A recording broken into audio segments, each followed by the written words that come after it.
Good morning, everyone.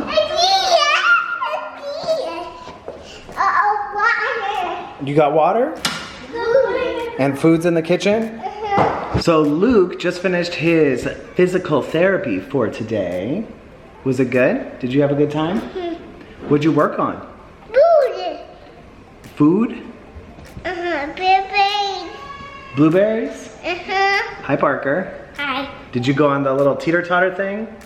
Teeter. He went on a little platform that rocked like this, and he was taking balls from a cup and putting them into a bottle. A bottle? What color were the balls? Blue. Blue? You had a blue ball? What other colors? Red. There was a red ball? What else?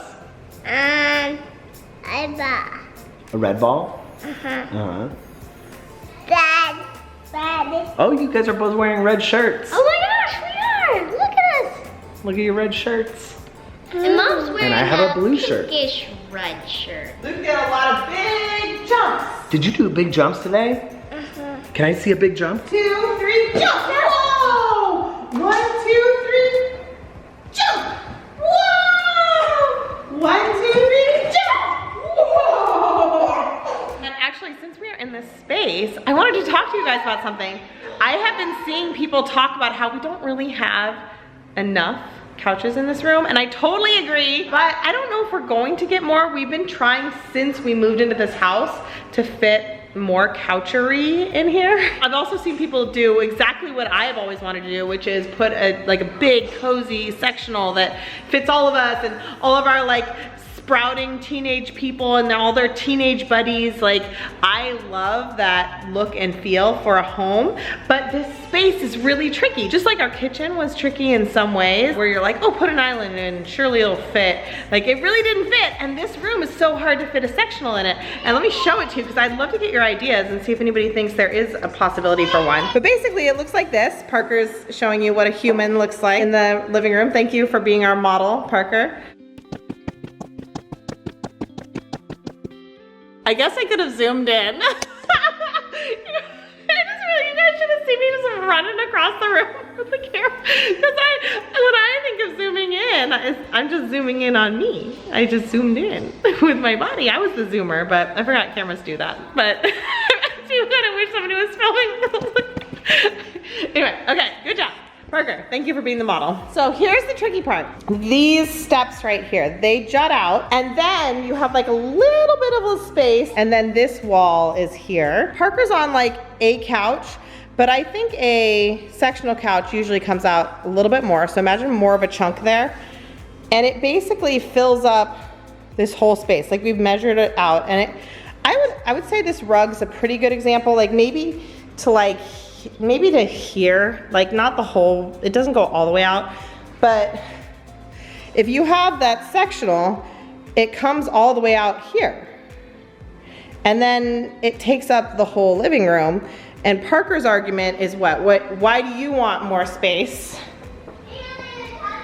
And we do cartwheels. So whenever we do have more furniture in here, which we have tried with 2 couches and an ottoman, Parker is really upset that there's so little space to move around and kind of do cartwheels, and he's not supposed to do cartwheels in the house, so that's not a major factor, but at the same time, it's stuff like that's happening. We have these little kids who are kind of moving around and, experimenting with how their bodies work in spaces. We have toddlers and we have babies crawling around, and those types of people, I feel need this open space. So it's tricky. I see a value in having both. I love gathering around on a big couch. I just think that's such a special way to gather with people, and I think it's really cool for teenagers especially, but just large families, I think it's really nice to have that, but I just can't figure out the space. So I'll show you one more time. All right. And well, that was a really good example of why we need the space.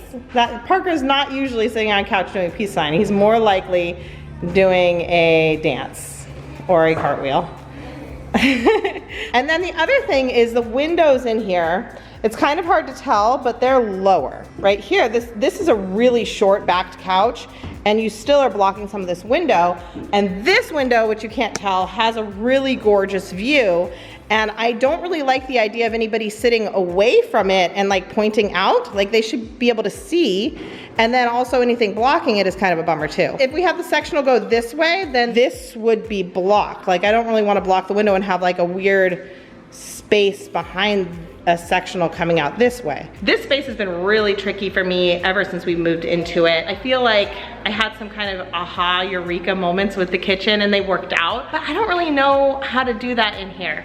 And right now, actually having less furniture has been kind of nice. I do think it's a good time with the little kids' ages. I have a heart for sectionals, so I would love a sectional at some point. I just can't figure it out. If it's an extra part, and if you can move it around, why don't just take that extra part and make it a straight line so that this whole area is done? And Yeah, I like that, but then you have like a couch blocking all these windows and everybody looking away from the windows. you would just go like this and you would see it outside. Oh, you just turn your body around? Yeah, like what we did for this couch. Yeah, maybe.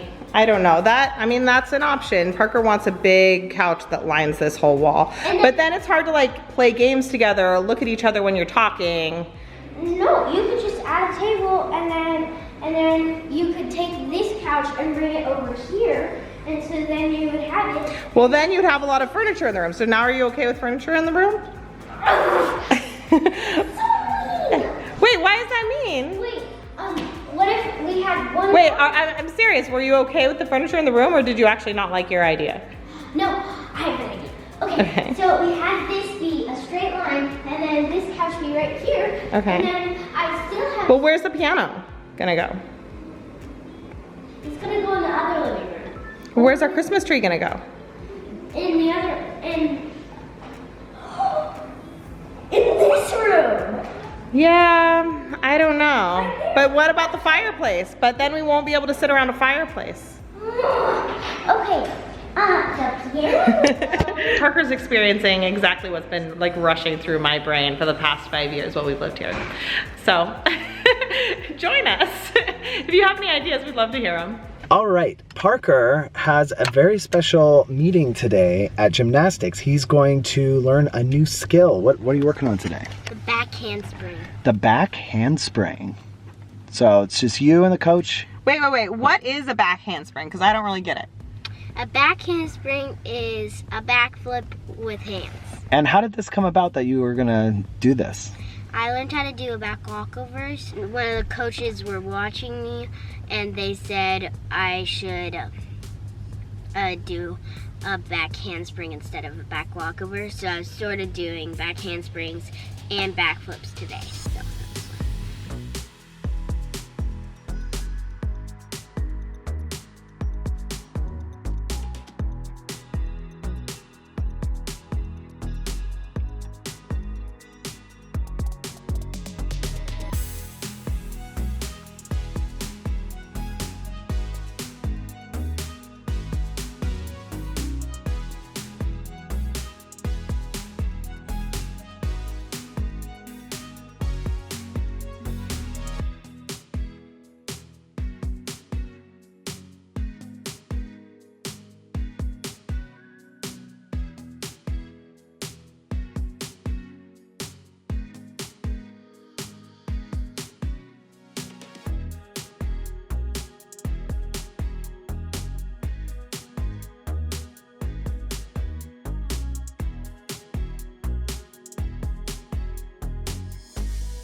All right, Parker, we are ready to go home. What happened? Did you do any of the back handsprings?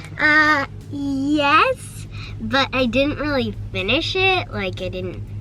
You didn't finish the lesson? Yeah, so I'm going tomorrow. There's more to learn? Yeah. Oh, excellent. And then also there was like a banquet thing where they were giving out medals last night, and I wasn't there, but they still gave me a trophy. What? It says, "Welcome back, the team." Parker, that is so cool. I love how I like the blue sparkles on the side. Yeah. Some blue sparkles there. And also, I got a pin that said girls gymnastics when I was first on gymnastics, but this one is boys gymnastics. Ooh. And it says my name and everything. I know it's engraved with your name on it. That's so cool. Let's get on home. I want to buy a lottery ticket because I hear the like Mega Millions is like $1 billion, and we don't buy lottery tickets. Like we've never done this. We've never bought a lottery ticket. So I don't even really know what to do. Before, yeah, we've done scratchers. I don't know what to do. I don't know how to do this, but I think we should go try to figure it out. I think we can go to gas stations. Yeah, you just walk in and go, one of your finest lottery tickets, please. And then you flip them a coin. You just flip a coin on the counter. I don't think we know how to do this. You slide the coin? I think, yeah, definitely it's a slide. Oh, you don't want to flip money at people. Okay. No, you throw it. No, you don't throw money at You people. can't What are you just guys doing? toss a little satchel of gold bullion and say... I don't know, but anyway, we're gonna try to win the lottery. So if any of you guys win the lottery over the weekend, please tell us in the comments down below. All right, we just went to the gas station and picked up some lottery tickets, and we were the most clueless customers, and they were really nice to us. They're very nice. Very nice, very helpful, very helpful. So I have one set of numbers that includes the number 19, and that's our anniversary. And I was hoping we'd have at least a 19. I thought we'd get a bunch of 19s, but we're already unlucky even at getting the numbers I was hoping we'd be betting on. Well, maybe that's the one that's gonna have. And gonna be the winner. I think so. We have one. Well, I was thinking we'd get at least a 19 and a 22 because Parker's birthday is the 22nd, but we don't have any 22s on any of these tickets. We got any other birthdays on there? I don't know. I'm gonna look. The 19 one has just not 11 is the month that Bailey's. You gotta open it up to the months. You gotta I don't know. And the years. But Christopher was saying you have to get the numbers in order. Yeah, I'm pretty sure. But I don't know. Is that true? I always thought they just like, it was just numbers. Well, think about like, the reason it's up to like $1 billion right now is because they've been playing it and people haven't been winning it. No, I know, like, but it's so rare to get it in the right numbers, in the right order, that they roll over the winnings to the next game. I think then it's in like the numbers grow. I think you just have the lowest number. Look, like this is the lowest number in this series. So I don't. Oh, you might be right. Okay. Please tell us if you know about the lottery. Can I see it real quick? Still very rare to win the lottery, I think. I mean, it still would be in order. No, it wouldn't. I don't know. We don't know. I think it's rare to win the lottery, but we're probably gonna do it. That's our goal. But Jessica's pretty certain. And if any of you guys win the lottery, again, please tell us.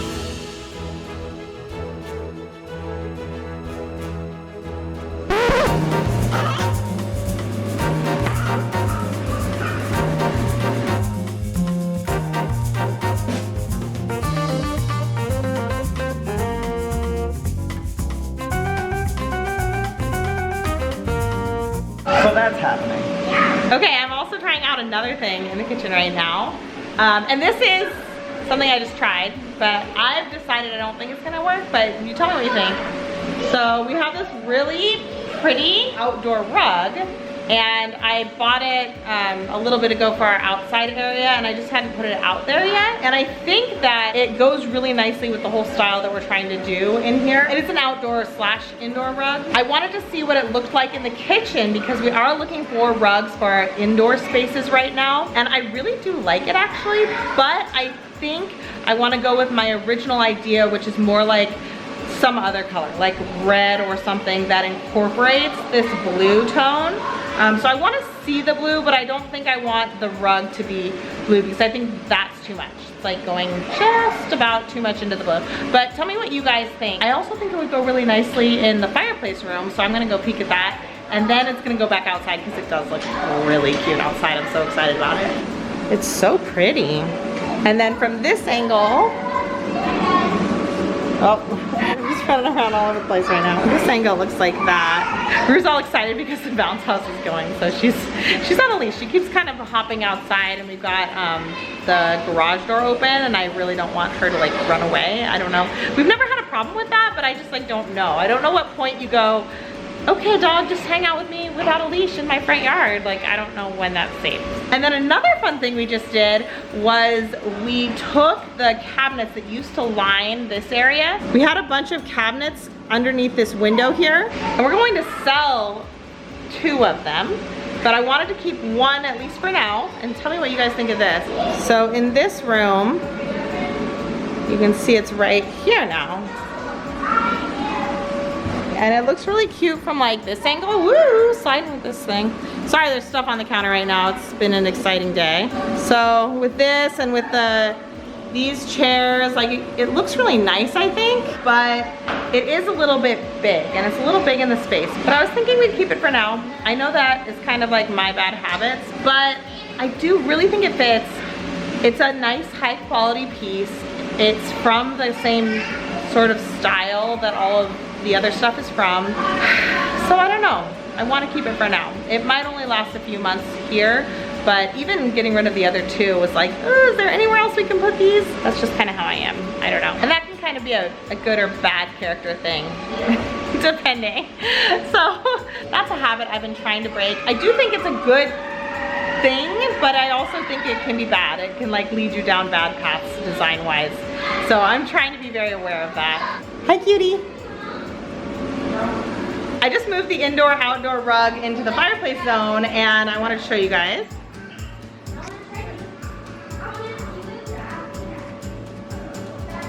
And you can go back here. It can also be, like right now it's the long way, so it could also go the other way.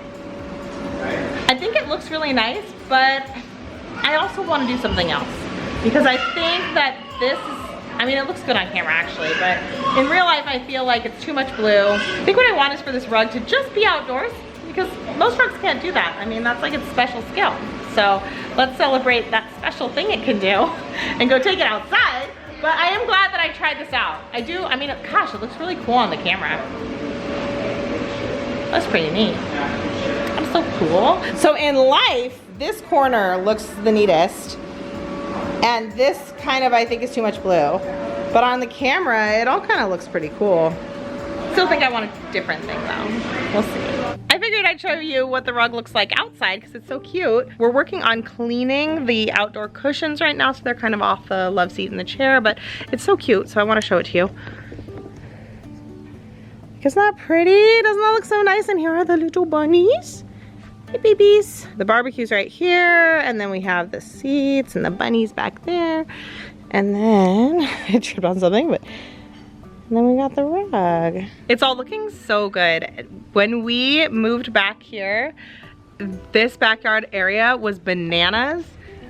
This whole zone, like that, our whole garden zone was filled to the top with like construction materials and moving stuff, both from like the move out, the move in, the like all of it. And it actually went all the way out to like halfway through this walkway, so you could like barely walk through. And the boys have grabbed, see that pile? That's like wood pieces that are left over, and the boys like scavenged them. They were like, don't throw these things away, we want to do stuff with this. So they kept that stuff. We love having a garden, and we haven't been able to really work on it since we were out of the house for months and months and months. So now we'll hopefully be getting back into it. I'm so excited. There is a little bit of leftover stuff still because the house isn't done yet. So it's really, really close, but there are a couple little loose ends, and this all has to get kind of picked up and put away still, and some of it installed. I don't know the details. That's all part of the work in progress. Hopefully we'll be done somewhat soon, but I think it's looking so good already. Look at how sweet this is. And imagine cushions. they're just getting cleaned up right now. In the last video we posted, somebody asked how we clean the griddle, and I'm about to make some grilled cheese sandwiches, so I'm gonna finish cooking that, and then I'll show you all the different elements of cleaning the griddle. It's actually pretty easy, pretty low maintenance. You only do a deep clean once a week, and the rest of the time you're sort of building up, what is that called? Seasoning. So I'm trying to get a couple vegetables in there, in the grilled cheese. So I chopped up some spinach really finely and some tomatoes and made sort of like it's almost like a pesto that's gonna go in the middle of the sandwich. I am also boiling some potato strips here, which will become French fries in our new air fryer. We've never had one before. We just got this one going like yesterday, and we've already made like maybe like a dozen different recipes. I feel like everybody does that. When they get like a new kitchen appliance, they make everything they can possibly make with it. We made donuts in it, crispy tofu, broccoli. I'm actually making broccoli in it right now. Oh, delicious. So anyway, we've been using that thing like wild.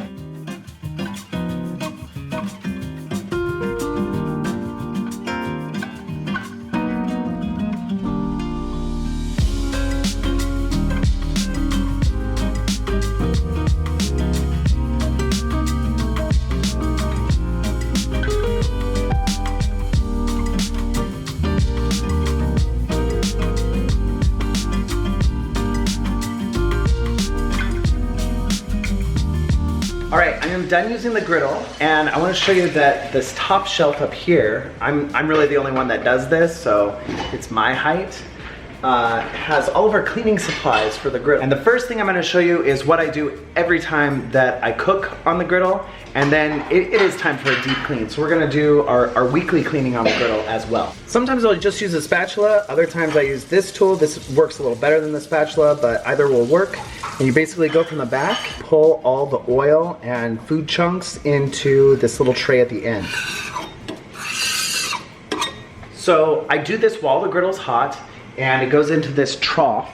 And there's all this stuff from cooking just now in the trough. This thing, when it's cool, I'll pull this out, put stuff in the compost if there's chunks in there, and then rinse out the rest of it and just pop it right back in. And that's it. That's the like typical usage. If it's too dry after I do that, I'll add a little oil and season it, but otherwise it's good to go.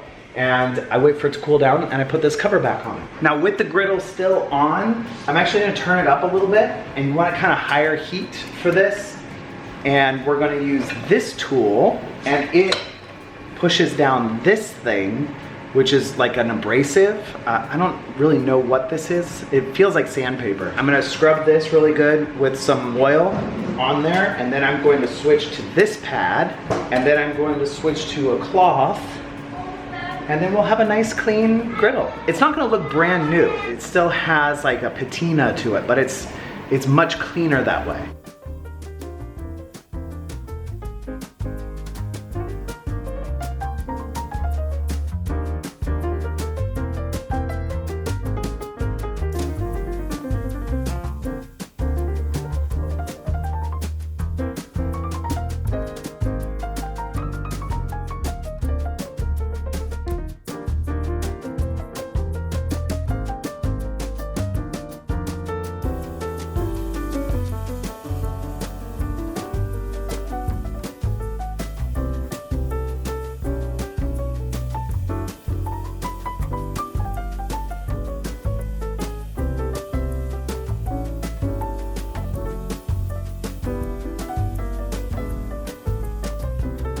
I just finished making these French fries. I have been watching a bunch of videos on how to make French fries with a air fryer, and my goal was to make a crispy, tasty one. So this is what I ended up with. Looks pretty good. It's hot. It's hurting my fingers currently. I boiled them before I started with a little bit of vinegar so that they held together, they didn't crumble apart. Then I tossed them in olive oil and put them in the air fryer without any salt, no seasoning. And during the last couple minutes of it cooking, I put 2 fresh rosemary sprigs from my garden into it. And now our kitchen smells like rosemary, which is a delicious smell. Basically air fried it for way too long. Way longer than I should have, but this is like a good fry. It's crunchy, it's soft on the inside, it tastes delicious. I win fries. Hey, it's a couple days later, and we played the lotto, and we won the mega couple dollars. So maybe even just mega $1. Mega $1? $1 or $2. $1 or $2. We got the mega number 2 times. Okay, that's impressive. Don't you get $2 every time you get the Mega Million? Yeah, it was very confusing. I think so, but it varied by state and stuff, and like I don't understand how to do lottery. We gotta do California rules. I think you take it to the gas station or something and they scan it. And in one of our past videos, we were making banana bread, and our friend Cassandra on Twitter recommended that when we have ripe bananas, we can make this really simple 3-ingredient cookie out of ripe bananas, oatmeal, and chocolate chips. And she also adds peanut butter sometimes. So I think we're gonna add some peanut butter, and we're making those cookies right now. So thank you so much for the suggestion, Cassandra. Jacob's getting on it. Yeah.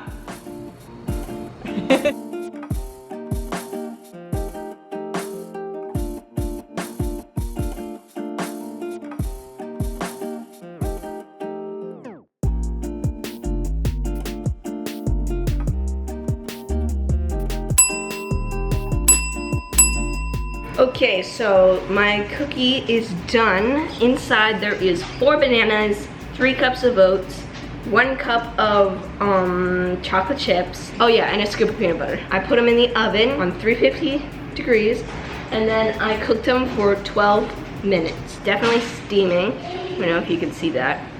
Probably can't, but here we go. Mmm. Mmm. Okay, so the chocolate chips are melty and they taste really good. And the oats are kind of crunchier, but they're not too crunchy. And the bananas, they just kind of bring it all together. So yeah, they're great. It's great. Can you taste the peanut butter? Yeah, a little bit. It's great. I love it. It's great. I love it. I love it. Duncan approved. And it tastes really good. And you can drink them. And thanks, Cassandra, for the recipe. Yeah, thanks, Cassandra. Yeah, it's a good cookie. It's a good cookie. Good job.